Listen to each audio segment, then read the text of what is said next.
I was left to my own devices most of the time. So I was just in the living room, put that tape in.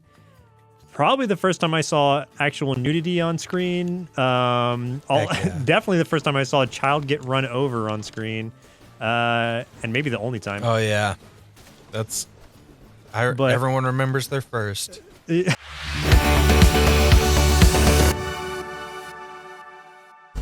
everybody. It's Nerd Sloth Gaming.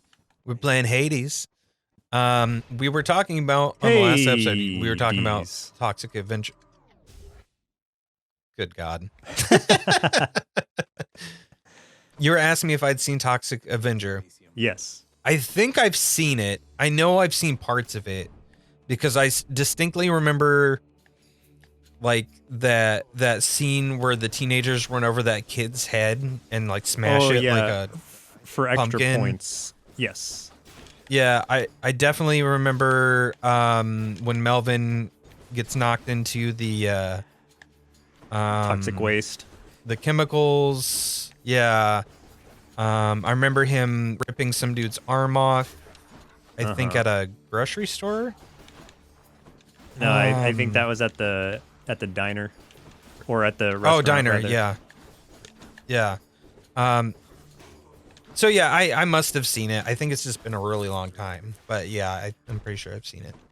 But that's the only one I've seen. I haven't seen any sequels. Oh boy. Oh boy. Yeah, well, I'm just gonna watch the reboot.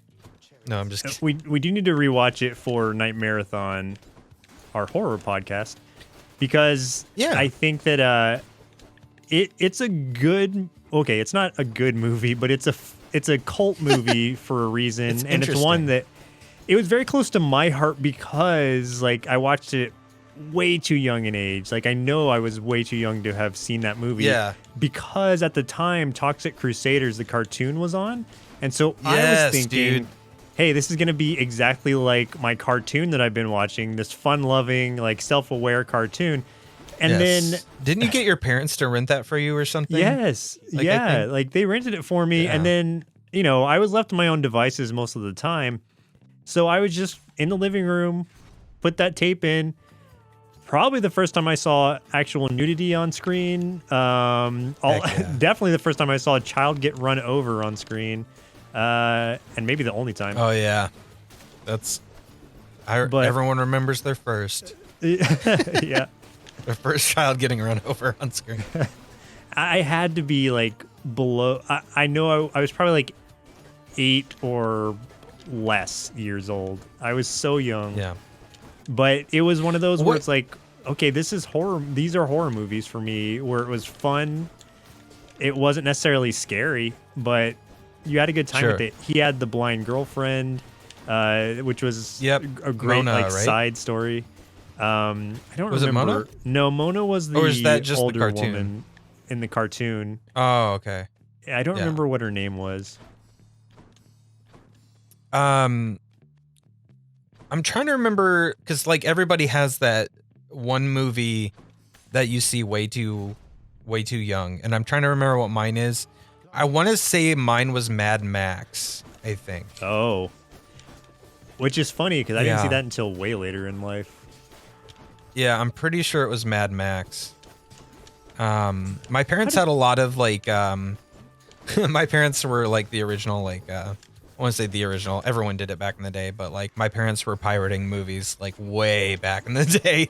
Like they had a closet full of VHS tapes with Scotch tape over them, as you would have.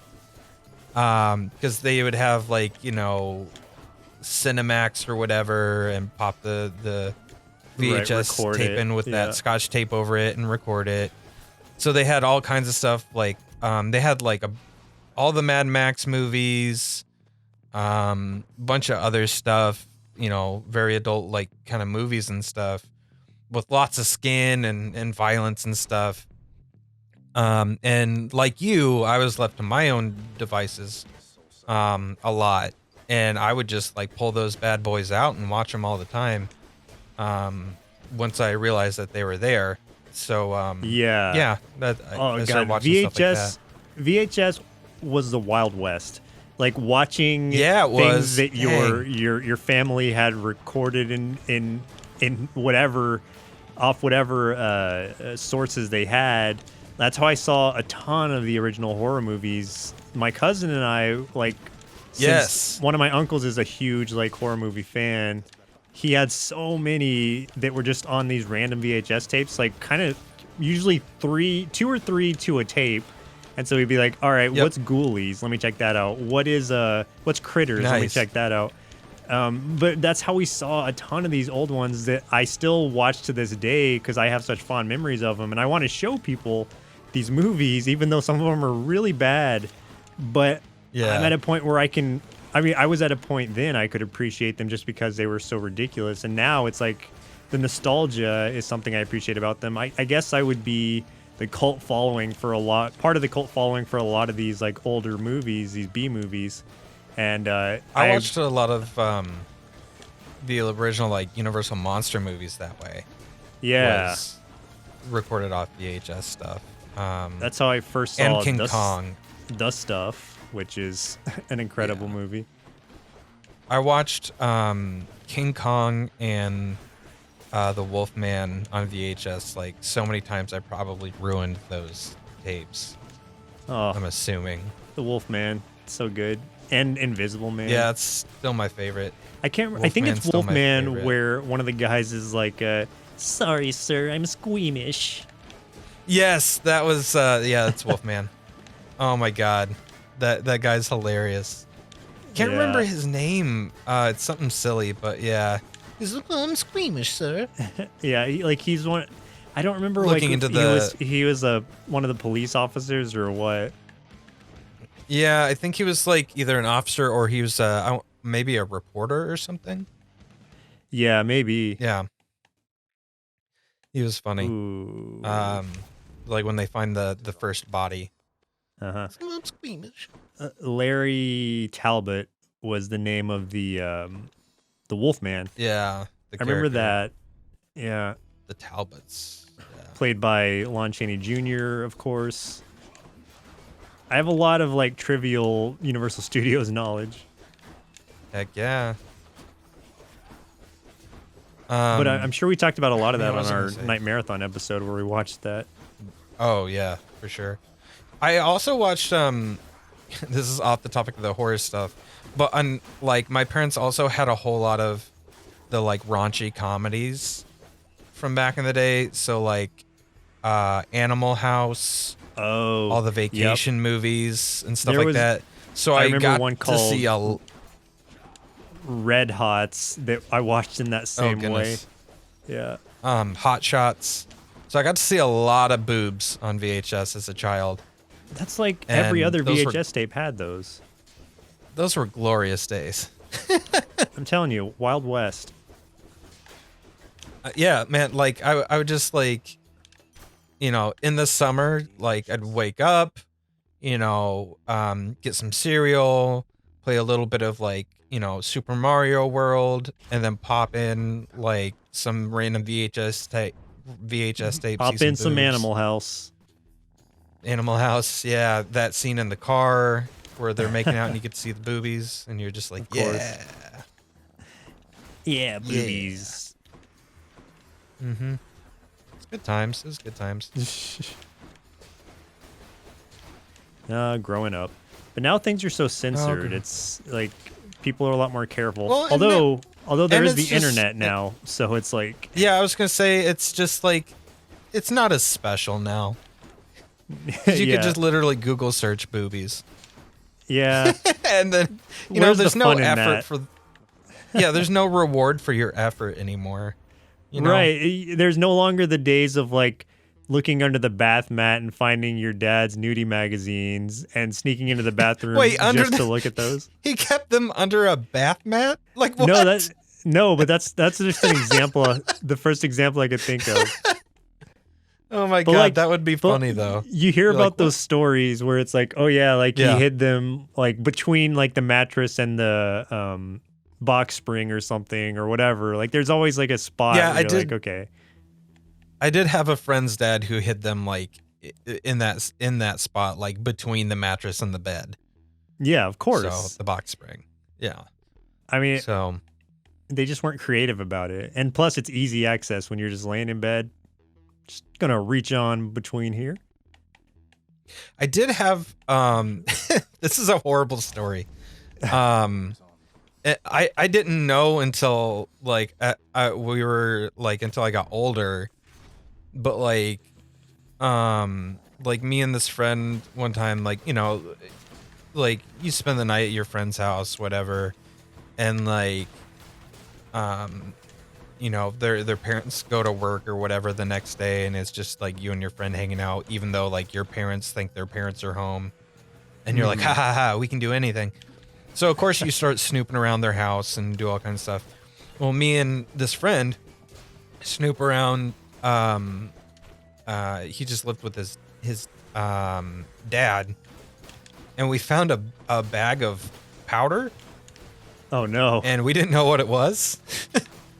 I know now what it was, but well, lucky your first instinct wasn't to sniff it or anything.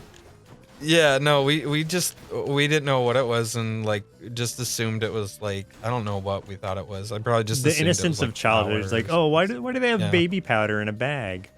Yeah, we're just like, ew.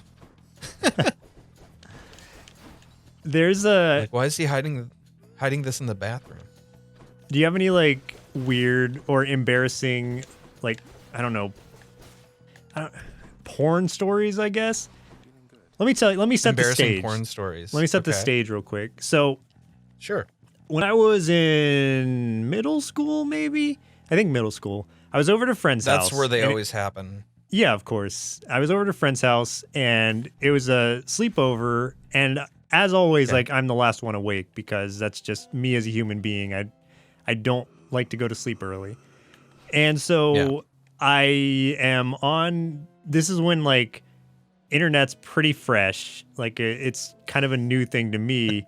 So I go on his computer, which is sitting in the living room, and I'm just, I probably searched like bobs, like boobies or something, you know, like whatever you search as a kid. And bobs. And so like I'm looking around just for whatever kind of nudity I can find on there. Because this is back when it was in scarce supply for a kid, where you're like having to kind of mess with the wires on your TV to try to get like Skinamax or something. But yes, I'm looking around on there, and then like I hear some shuffling, like a parent waking up or something. I'm like, oh crap. So I try to like close out my window, but the screen had frozen on what I was looking at. And so I'm freaking out, and I hear the parents like walking towards the living room, and it's maybe like 3 a.m. or something. I don't know what time. And so I'm trying desperately to like close out this window. I end up just unplugging the computer and going to sleep. And I'm hoping that I actually unplugged the PC and not just the monitor, but I don't remember at this point. So there's a good chance that like his parents actually got on the computer and saw just a huge like whatever on there, just some whatever kind of nudity I was looking at the time, just on his computer. Oh man, but that was like, good. But at least it's kind of a nightmare. You don't know if you didn't get caught though. So I didn't get caught. Like, not that, I didn't get in trouble. Yeah, that's so I don't not care. That bad. But he might have. So it's not too trouble. Embarrassing. Yeah. That's not too embarrassing. Was search history a thing that they could do back then? I don't know. But if so. Oh, yeah. Okay. Then I'm concerned about what they might have found. Yeah. Search history has always been around. So. Yeah. That's my semi-embarrassing story, though I didn't get caught, so it's not as embarrassing as it could have been. I've got one that's very similar that's going to beat yours for sure. Oh, wow. Okay. Very similar story. At home, the family computer, in the basement, similar search. On a good old fashioned photo, and I'm like, yeah, this is looking pretty nice. Everything on display, very attractive looking lady. Dad shuffles down the stairs way faster than I'm expecting, and the computer froze as I'm desperately trying to minimize the window. But yeah, that computer is so it is the same experience. Yeah, it's froze as ice, and there is no getting out of that one. He just looks. So you actually did get caught? Oh yeah, and he he was mid trying to say something to me, like I think it was about like wanting my help to do something in the yard, and he was just like, "Hey, can you then?" I'll never forget. He just goes, "Oh." It's like, never mind, you're busy. And then I'm like, how do I get out of this in the most like how do I make this the most innocent thing I can? So I go, I was just curious. and he's like, then he starts going into, all right, well, you know, when I was your age, and oh boy, you know, it starts going into the whole thing about like the stack of magazines he kept at my age, but also about like how it can ruin somebody's life and all kinds of stuff. I'm like, oh god, no, this is not. I didn't want it to turn into this. Do you remember how it could ruin a life? I think you could just get too obsessed. I think. Oh. You know? I mean, maybe. He might not be wrong. I think it's very possible. I mean, look at David Duchovny. I don't know. Was that a thing? Did he get addicted to porn in some way? I think he did, actually. I think he ended up in rehab. Really? Wow. I never knew that. For quite a while. Yeah. Couldn't keep his hands off himself. Oh, no. I don't think you're going to make this one, bud. I'm not sure. It's not looking too hot. And then he was like into the story with, let's not tell your mother about this. And which is always what you want to hear. We never spoke of it again. Ever. What happened that you didn't die? I had like, death what was that defiance. About? I had one that's awesome. Count of death defiance. So those yellow circles seem bad. Yeah, it's this guy doing it. He's almost dead. I'm just trying to finish him so I can get his Minotaur I think if friend. You get him down, then I think you might have a chance. Well, yeah, because I've been dodging the Minotaur the whole time, pretty much. Oh, now he's upset though. Oh, now he's not happy with me. Yeah, so that's my embarrassing story. That's pretty good. And it's pretty bad. Embarrassing. It's pretty embarrassing. Yeah, it's pretty bad. Like it's about as bad as you get. I mean, getting caught. But at least you didn't tell your parents. Well, I mean, he was a parent, so I mean, he didn't yeah, tell my but not mom, yours. No, that was my dad. So. Oh, your dad. I thought you were at a friend's house too. No, that was my dad. Yeah, you're well, he was a parent. Yeah. No, it was your dad that caught me. No. Dad, before I even knew you. Oh. Yeah, before we met. Okay. Oh man. This might not go well. Come on, man. Come on. I believe in you. I like the little ghosts up there that are like watching, like, whoa, this is fun. You sure you got this, man? Oh shit. God, I'm so nervous for you right now. I'm so nervous that like I'm surprised I'm still alive at all. I can feel my anus is clenched so hard right now. As it should be. As it should be. I didn't know if you needed to know that, but it is. Oh no! Oh no! Don't touch me there, Minotaur. You have 1 health. Just I know. 1. How is that even possible? If I survive, this will be amazing. I mean, I don't think you're going to, but like... No, it's be possible, impressed. just not probable. Yeah. My goodness. I'm surprised that you are like going this long on your 1 health though. What do those little red crystals do? Is that... Oh, that's your magic stuff. Yeah, that's my magic. Oh, damn. His the wave wedgie got of me. doom. Got wedgie. Goodness. And then into your little bloodbath you go. My goodness. Well, so did you what all did you did you collect enough stuff to do some fun upgrades for yourself at least? I mean, I got the Death Defiance, and I was hoping that'd be enough, but it wasn't. That was the design of those levels, though. That was my favorite part so far. It was really pretty looking.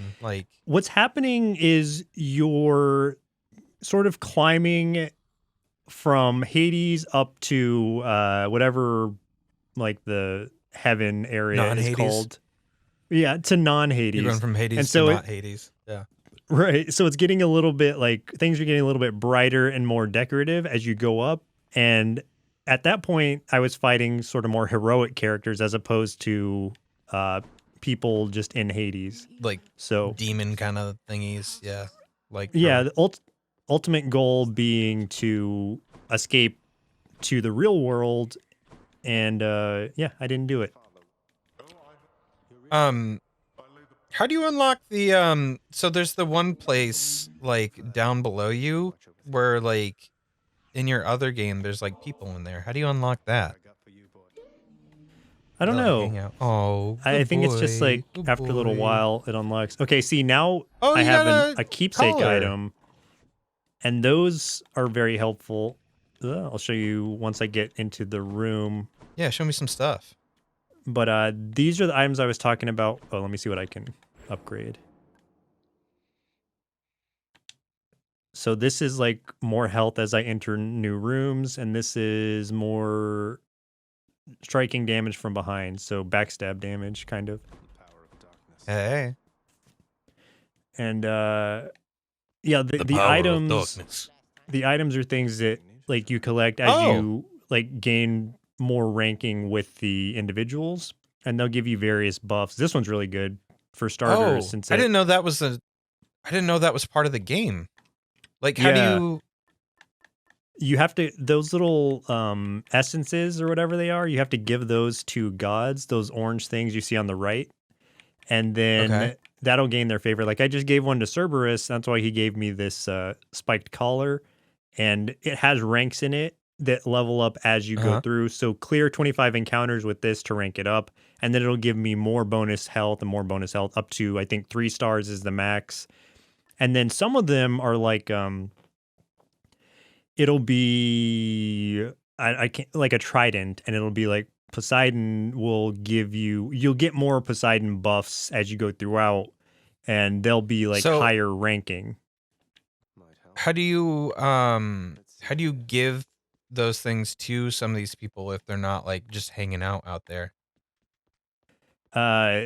When you're talking, so when you approach their buff or whatever, I think it'll also give you a chance to give them something. Let me see if it pops up on him. Okay, see where it says gift down there, RT? Yeah, okay. Yeah, that's how that works. So let me give him How many do you have on your main game? Oh, I've unlocked almost all the items. Okay, so now he's giving me the lucky tooth. Let's see what that does. He gave you a tooth. Put it under your pillow. Oh, there it is. Lucky tooth. Automatically restore up to 50 health when your life total is depleted. That's nice. Oh. So this is kind of extra life. Yeah, that seems like a good one. Yeah, so... But also having the extra life is nice too. But yeah, so you can only equip one item at a time, though, of these keepsakes. Okay. Yeah, so you can't stack them. I got it. Oh, dang. I was like, dang, that would be really powerful if they were They'd be kind of overpowered, yeah. Yeah. I think I'm lacking one item, and I think it's from Hades, I believe. Ooh, nice. Oh, Hermes. I'm guessing this is Hermes. Yep. Yep. Very cool.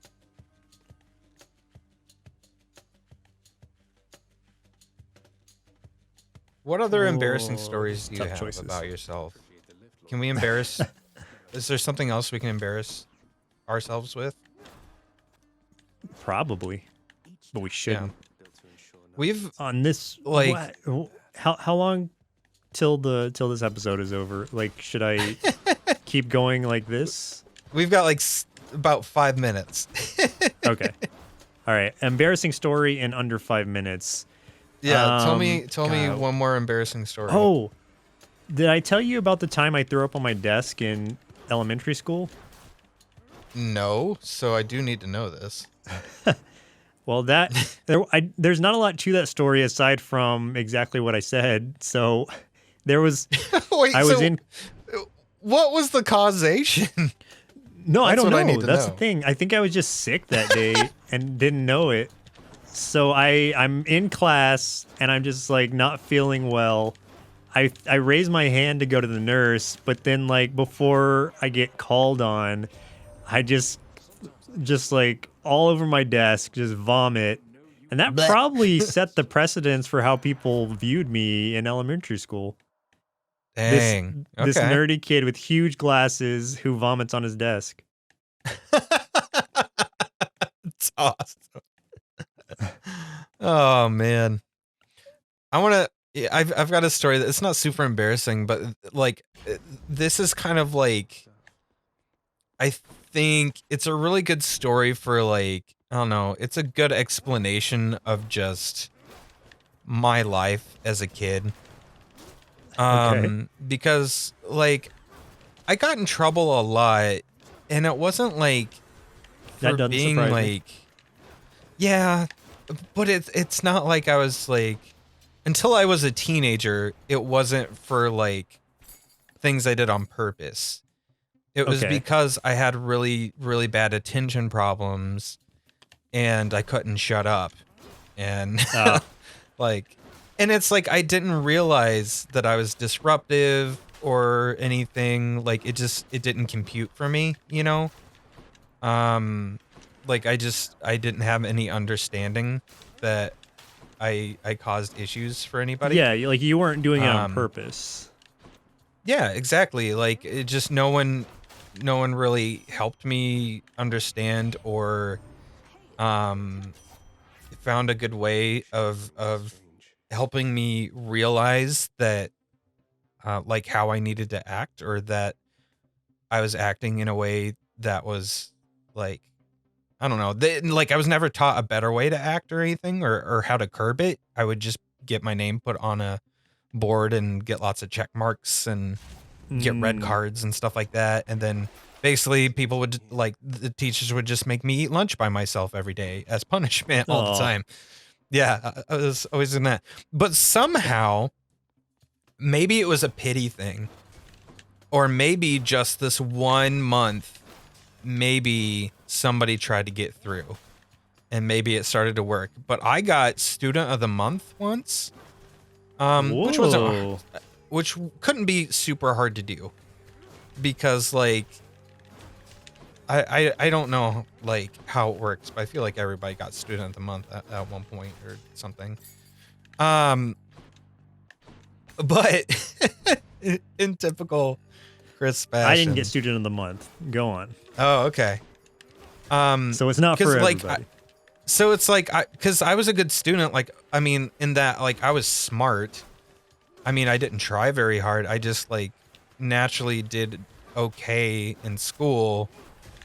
I just couldn't sit still or stop talking or anything. But I was a smart kid. Yeah. But I don't remember exactly what happened. I just remember being in line somewhere and like I think on the way to the cafeteria, and I don't remember what I was doing exactly. Maybe I was like goofing off or something beforehand. But at some point, I don't think I was goofing off anymore, and I was just like walking, and like my knee gave out for some reason, and then like I fell. But when I fell, another kid fell over me, and like some teachers came up and just started yelling at me, and they took my student of the month away. What? They can do that? Yeah. They can revoke student of the month? Yeah. So there you go. that would be like if I won a spelling bee, which I did back in elementary school. Did you if really? I won the spelling bee, I did. Nerd. Hey, I know, but if I won that and then I at some point down the line spelled a word wrong later, and then they're like, "Oh, you're not champion anymore," and they take my trophy away. Rude.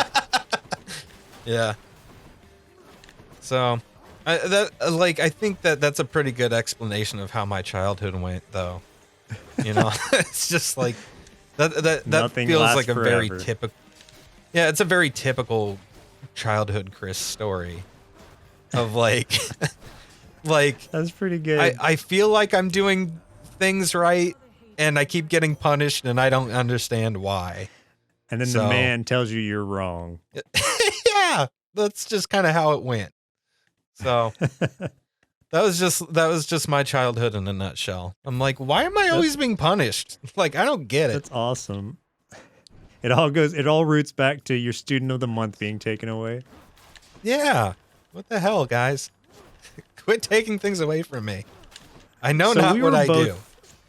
So we were both probably like pretty above average kids. It didn't translate well into adulthood, but no. Like, so we were smart kids. But I was like, I needed some humbling because I was a little asshole sometimes. Because I was a real quiet kid most of the time, but like usually when I would talk to people, it'd be really snarky because I felt like I was better than other people at the time. Oh, I see. So there was a time where I took an advanced placement test or something in I'm going to also say elementary school because this is when a lot of the core things happened in my life. And some classmates at recess asked me how the test was. And I could have just said, oh, it was fine or whatever, or it was really hard, or, been humble in some way. But instead, I was like, well, if you were smart enough to take it, you would know. And that is... Oh, Joseph. No, I know it's terrible. And current me knows, but past me, like, it made total sense that I would say that. Just the most logical asshole thing to say would be that. Because what's funny though is my wife would have been exactly the same way. Like, as a kid, she was just like that too, which is funny. Yeah, see, I don't know what it is. Like, you just feel superior when you're not. Like, you have very little superiority to anyone, and you're all on an even playing field. But it's because of the encouragement you've gotten or from adults telling you that you're smarter than whatever percentage of people. And you're like, oh, well, then I'm the smartest person in the world. And I'm going to, I'm going to abuse this power. So this is why you shouldn't give children superpowers because they will abuse the shit out of them. Moral of the story. Yeah. That's why, like, if you go to Marvel Comics, the Power Pack should have been the most evil of all superpowered individuals because they're children with superpowers. Yeah, just a terrible combination. No, so my wife is very into psychology. She's studying. Stuttling. Oh, Sisyphus. Keep pushing that rock, buddy. Oh man, I was pressing through his content and I picked up the wrong thing. She's getting her master's in social work, so she does a lot of psychology, sociology, stuff like that.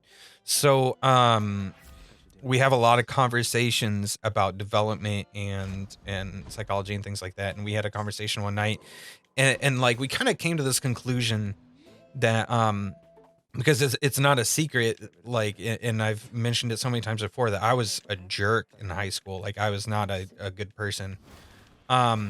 But we've kind of figured out that the reason for that is because, like, at some point, because of like how I was treated as a kid, in that like, and that story I told is a really good example of it, because like I was constantly being, to me, it felt like I was, as a child, constantly being punished and not understanding why ever.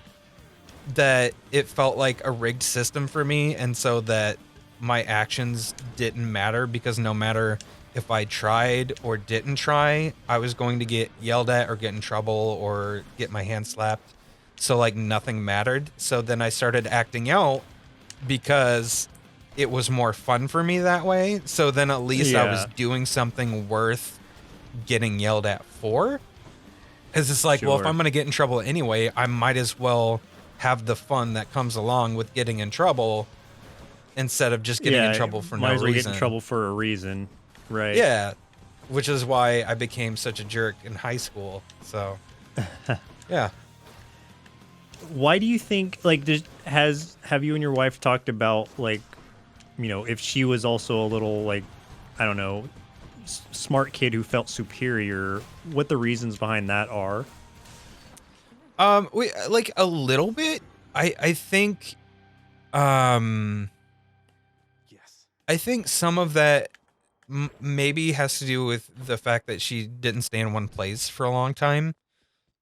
Because she moved around a lot because she was a military brat. So I think early on maybe she didn't have some of those like strong bonds that other kids had. So maybe she didn't have like certain friends like that were able to ground and humble her and call her out, you know? Right. That could be part of it. I don't know. Yeah, Also, I was parenting probably because her mom is very much like her, or very much like her mom is extremely, extremely intelligent and knows it. So, I think that probably plays into it too. So do you think that's like a is it a competitive thing, do you think? Like, oh, I'm sure. I'm sure. I don't know how to describe it. Like, it's probably a type A thing too, because she's super type A, and so are you. Well, what does that mean? Like perfectionist, basically. Oh, yeah. Yeah. Whereas that probably I'm much more of a childhood too. Where I'm much more of a just kind of like, I don't know, chaotic. Like, we'll just see what happens. Sort of. Who cares? Yeah. Like, I don't care. We'll just see what plays out. It's like we were talking about in relation to this game, where it's like I have to have some kind of like plan, even if it's a minimal one, and you can go in blind. Yeah, I like to just go in blind and just see what happens, and I don't plan. I just let things happen. I wish I could be more like that. I just can't. At this age, it's too late. I'm too far gone. I'll teach you my ways. The first thing is not knowing what you're doing. So stop paying attention to anything that's happening. Man, I would fail so hard at these games. These, which is why I fail hard at these games. I'm really good at those point and click games. Or like Overwatch, you're really good at, but it's like that to me takes a lot of concentration too. Yeah, I do really well at Overwatch. I think mainly because like it's, I don't know. I think it's just like instincts. Like I can plan with Overwatch, I guess, which is strange. So you're more in that way. I actually can think ahead. But you're more reactive than proactive. Oh, definitely. I'm way more reactive there. Well, in that one, it's a lot of like, I can typically predict what people are gonna do. Like, I'll be like, okay, like on this map, this is where these people are probably gonna be positioned. Or like, if they wanna take me out, they're gonna come from this direction. If this doesn't work, then they're gonna try this, you know, or the team's playing these characters. So that means they're probably going to try to come in through this side, or sneak around with this, you know. So, I don't know. There's a lot of things like that, but I just died a little bit. But, yeah, we've had we've had some real deep retrospectives on ourselves. I think we've learned a little bit. We've grown as people today. You know? We've learned that we were assholes as children. Yeah, we were. I think we've learned that we've had some issues. I think we've worked out. Thank you, everyone, for attending our therapy session for the day. I think that we've really worked on ourselves quite a bit, and I hope that you've worked on yourselves too as you've watched us play through this one. Are we gonna do one more of this? You think? Yeah, we'll do one more. Finish this run up. If there's anything I've learned, oh my god, If there's anything I've learned, what did you do? This is a bullet hell. From growing up, it's that you're never done growing and learning. That's very good. That's very good. You're never done growing. All right, friends. And improving. We'll see you on the next one. If Bye. he survives this. If I Bye. survive this, if I survive the intermission, there you go.